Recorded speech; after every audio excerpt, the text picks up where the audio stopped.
Un chiffre à présent, 8000 personnes handicapées de nationalité française vivent dans des centres spécialisés en Belgique.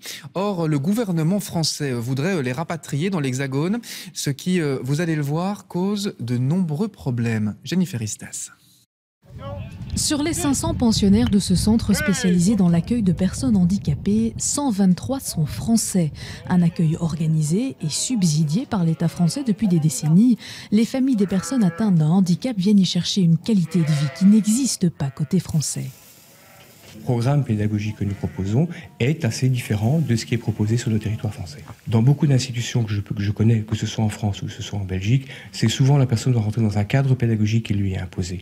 Ici, on a la possibilité de lui proposer différentes choses. D'ailleurs, lorsqu'elle est dans un processus d'accueil, elle va faire des stages en différents ateliers. Elle peut éventuellement faire des stages dans l'un ou l'autre hébergement parce qu'elle va choisir le lieu où elle va vivre, elle va choisir le lieu, les personnes qu'elle va côtoyer, elle va choisir les ateliers qu'elle va également côtoyer. Mais depuis quelques années, le gouvernement français veut arrêter l'exil de ces personnes handicapées sur le territoire belge et aujourd'hui, certaines familles se retrouvent coincées. J'ai plusieurs familles d'enfants, surtout des enfants, mais aussi des adultes, qui demandent une prise en charge financière à la France, donc que ce soit au département ou à la sécurité sociale, pour le transport et ou l'hébergement de leur enfant ou de leur adulte. Et c'est refusé, on leur refuse l'orientation vers la Belgique. Mais soit elles n'ont rien en France, ou elles ont des solutions qui sont inadaptées.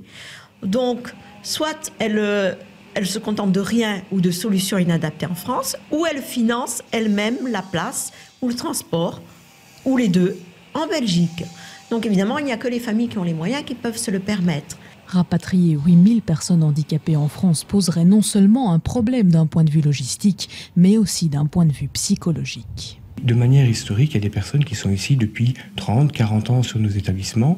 Et j'imagine, avec beaucoup de difficultés, en tout cas en termes de respect des personnes, cette dynamique, en tout cas de déracinement et de retour sur leur territoire.